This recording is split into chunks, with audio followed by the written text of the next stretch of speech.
Hi friends, welcome back to our channel village gossip kitchen. Friends, இன்றைக்கி வந்து நம்மளோட 30 days live weight loss சேலஞ்சில் day 8 ஆகிடுச்சு. டே 8 அன்னைக்கு என்னோட வெயிட் எப்படி இருக்குது அப்படிங்கிறத ஃபஸ்ட்டு பார்க்கலாம்.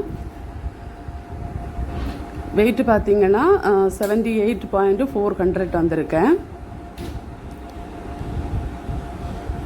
இன்றைக்கி வீடியோவில் பார்த்தீங்கன்னா என்னோடய வெயிட்டு, அதுக்கப்புறம் வந்து இன்றைக்கி என்னென்ன எடுத்திருக்கேன், என்ன சமைச்சிருக்கேன் அப்படிங்கிறத இந்த வீடியோவில் நான் உங்கள் கூட ஷேர் பண்ணியிருக்கேன். எழுமினோன்னா வெறும் வயிற்றில் தண்ணி தான் வழக்கமாக எடுக்கிறது தான், 1 டம்ளர் தண்ணி.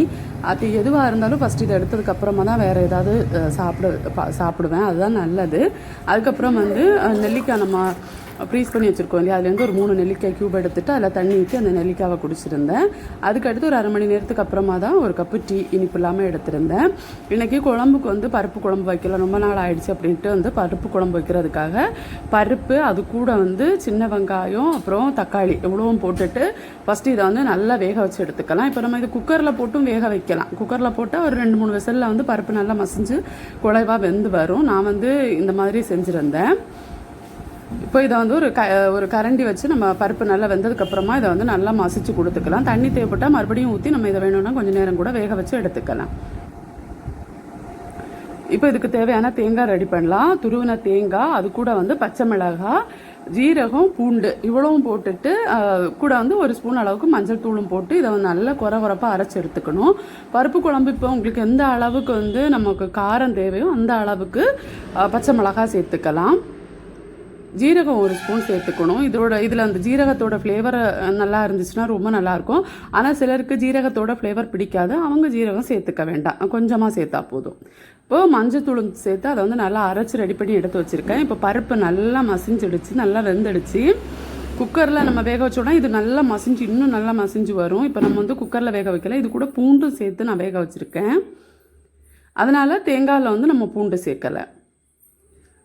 இல்லைனா அரைக்கிறப்போ தேங்காயில் நம்ம பூண்டு சேர்த்துக்கணும். இப்போ அரைச்சி வச்சுருக்கா தேங்காய் விழுது, தேவையான அளவுக்கு தண்ணி. இப்போ பருப்பு குழம்பு வந்து சிலருக்கு ரொம்ப கெட்டியாக இருக்கணும்னு ஆசைப்படுவாங்க. அந்த மாதிரி கெட்டியாக இருக்கணும்னா நம்ம அதுக்கு ஏற்ற மாதிரி தண்ணி சேர்த்துக்கலாம். இப்போ நான் வந்து அந்த அளவு கெட்டியாக இருக்கணும்னு எதிர்பார்க்க மாட்டேன். கொஞ்சம் தண்ணியாக இருந்துச்சுன்னா வீட்டில் எல்லாருக்கும் பிடிக்கும். எனக்கு கெட்டியாக இருந்தால் பிடிக்கும். ஒவ்வொருத்தங்க ஒவ்வொரு மாதிரி சாப்பிடுவாங்க இல்லையா. இப்போ தேவையான அளவுக்கு தண்ணி, தேவையான அளவுக்கு உப்பு சேர்த்து இது நல்லா கொதித்து காயட்டும்.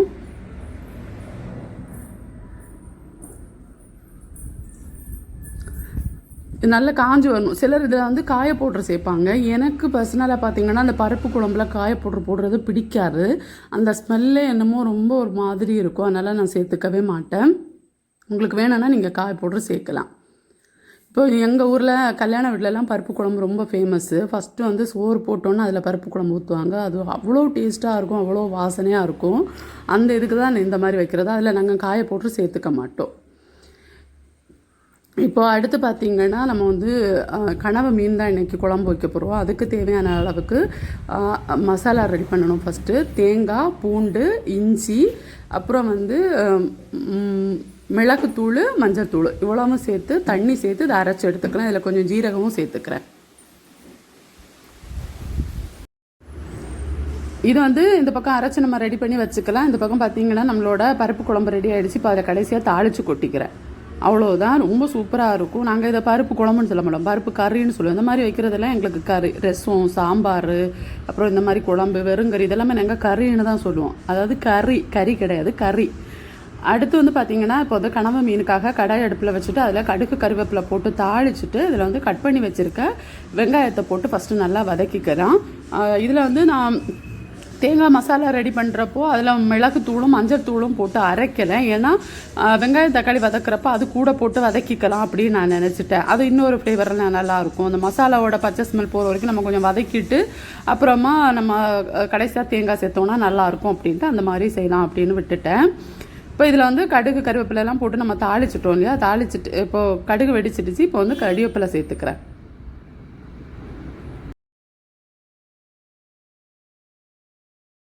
அடுத்ததான் நம்ம வெங்காயத்தை போட்டு நல்லா வதக்கிக்கலாம். இப்போ லோ ஃப்ளேமில் வச்சு இது கொஞ்சம் வதங்கட்டும். இது வதங்குறப்போ வந்து இது கொஞ்சம் நல்லா வதங்கிடுச்சு. இந்த கேப்பில் வந்து நான் மீனை கழுவி இருந்தேன். இந்த மாதிரி தான் இதை மசாலாவுக்கு ஏதாவது ரெடி பண்ணணுன்னா வெங்காயம் தக்காளியை போட்டுட்டு நான் போய் மீன் கழுவுறது இந்த மாதிரி வேறு ஏதாவது ஒர்க் இருந்தால் அதை பார்த்துடுவேன். இப்போ இதில் மஞ்சள் தூளும் மிளகாத்தூளும் சேர்த்துக்கிறேன். ரெண்டையும் சேர்த்து அதோட பச்சை வாசனை போகிற வரைக்கும் கொஞ்சம் நல்லா வதக்கிக்கணும். வதக்கிக்கிட்டு அடுத்து வந்து நம்ம கழுவி வச்சுருக்க மீனை போடணும். அது கூடவே தக்காளியும் சேர்த்துக்கணும். அந்த தக்காளியை வந்து எப்போவுமே நான்வெஜ்ஜுக்கு கூட சேர்த்து நம்ம வேக வைக்கிறப்போ தக்காளி போடுறதா இருந்தால் இப்போ இறைச்சியோ இல்லை நான்வெஜ் எதுவாக இருந்தாலும் அது கூட போட்டு வேக வைக்கிறப்போ அதில் அந்த தக்காளியில் உள்ள எசன்ஸ் அதில் இறங்கி அது சாப்பிட்றதுக்கு கொஞ்சம் நல்லா இருக்கும், சூப்பராக இருக்கும். அந்த தக்காளியோட புளிப்பு அதில் இறங்கியிருக்கும் அந்த மீனில். இப்போது கழுவி சுத்தம் பண்ணி வச்சுருக்க கனவ மீனை சேர்த்துக்கிறேன். கூட வந்து கட் பண்ணி வச்சுருக்க தக்காளியையும் சேர்த்துக்கிறேன். இஞ்சி பூண்டு பேஸ்ட்டும் இதில் நான் போட்டுட்டேன். நான் பேசிகிட்டு இருக்கிறப்போ அதையும் போட்டு அதை காமிச்சேன், நீங்கள் கவனிச்சிங்களான்னு தெரியல. இஞ்சி பூண்டு பேஸ்ட்டு போடணுன்னு அவசியம் கிடையாது. நம்ம வந்து இது மசாலா அரைக்கிறோம் இல்லையா, தேங்காய், அது கூடயும் இஞ்சி பூண்டு சேர்த்துருக்கோம். தேவைப்பட்டால் இதுலேயும் கொஞ்சம் சேர்த்துக்கலாம். இப்போ தேவையான அளவுக்கு உப்பு போட்டுட்டு இதை வந்து தண்ணி ஊற்றாமல் லோ ஃப்ளேமில் இந்த எண்ணெயிலே மூடி வச்சு இதை நல்லா நம்ம வதங்கி வேக வச்சு எடுத்துக்கலாம். அந்த தக்காளி எல்லாமே வெந்து அதுலேருந்தே தண்ணி விட்டு வரும்.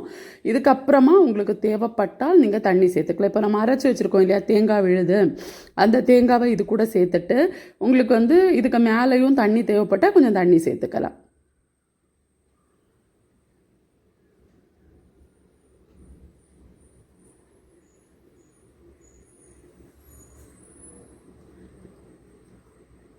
நான் தண்ணி சேர்த்துக்கல, அவ்வளோதான்.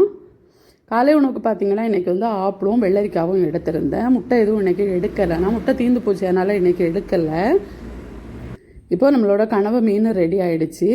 இன்றைக்கி லஞ்சுக்கு பார்த்திங்கன்னா கொஞ்சம் நிறையவே சோறு எடுத்திருந்தேன். ஏன்னா பருப்பு கறி இருக்கனால பருப்பு கறி, அடுத்து வந்து முட்டை 2 முட்டை லஞ்சுக்கு காலையில் எடுக்கல இல்லையா, அதனால் லஞ்சுக்கு வந்து 2 முட்டை, அப்புறம் இது கொஞ்சம் மீன், அந்த கனவ மீன் இருக்குல்ல, கொஞ்சம் கனவ மீன் இப்படி வச்சு தான் சாப்பிட்ருந்தேன். இன்றைக்கி வெஜ்ஜு வேறு எதுவுமே எடுக்கலை. காலையில் ஒரு வெள்ளரிக்காய் சாப்பிட்டது தான். ஆனால் கண்டிப்பாக இது கூடயும் ஒரு வெள்ளரிக்காவோ அந்த மாதிரி ஏதாவது கொஞ்சம் வெஜிடபிள்ஸ் ஆட் பண்ணணும். ஆனால் இது ஓகே, இப்படி சாப்பிடணுன்னு கொஞ்சம் ஆசையாக இருந்துச்சு. டயட்டில் வந்தாலும் ஆசையாக இருக்கிறத சில நேரம் இந்த மாதிரி செஞ்சு சாப்பிட்டுடுவேன். அப்போ தான் என்னால் டயட்டையே கண்டினியூ பண்ண முடியும். அதனால் அடுத்ததாக பார்த்திங்கன்னா இன்றைக்கி வேறு எதுவும் எடுக்கல இல்லையா, அதனால் கொஞ்சம் மணத்தக்காளி கீரை இருந்துச்சு, அதை தண்ணி இது பண்ணி ரெடி பண்ணி காய்ச்சி அதை குடிச்சிருந்தேன். ஈவினிங் வந்து ஒரு கப்பு டீ எடுத்திருந்தேன். உங்களுக்கு தெரியும்னு நினைக்கிறேன், மணத்தக்காளி கீரை அது கூட கொஞ்சம் ஜீரகம் அப்புறம் கொஞ்சம் வெந்தயம் மூழ்கிற அளவு தண்ணி ஊற்றி அதை நல்லா வேக வச்சு அதை காய்ச்சி அந்த தண்ணியை ஃபில்ட்ரு பண்ணி குடிப்பேன். அது வந்து நம்ம வெஜிடபிள் எடுக்காதனால அது கரெக்டாக இருந்துச்சு. ஒரு கீரை ஏதாவது எடுக்கலை அப்படின்னா அது கரெக்டாக இருக்கும். அது குடிச்சிருந்தேன். தேவையான அளவுக்கு உப்பு லாஸ்ட்டாக கொஞ்சம் சேர்த்தா போதும். அப்புறம் ஈவினிங் வந்து ஒரு கப்பு டீ, இனிப்பு இல்லாமல் ஒரு கப்பு டீ எடுத்திருந்தேன்.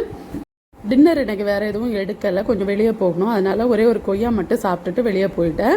ஸோ இப்படி தான் என்னோட டே இன்னைக்கு போச்சுது. உங்களோட டே எப்படி போச்சு, உங்கள் டயட் எப்படி போயிட்டுருக்கு அப்படிங்கிறத மறக்காமல் கமெண்ட்ஸில் சொல்லுங்கள். நாளைக்கு இன்னும் ஒரு இன்ட்ரெஸ்டிங்கான வீடியோவில் உங்களை சந்திக்கிறேன். அப்புறம் அடுத்த வீடியோவில் சந்திக்கலாம். பாய் ஃப்ரெண்ட்ஸ், தேங்க்ஸ் ஃபார் வாட்சிங்.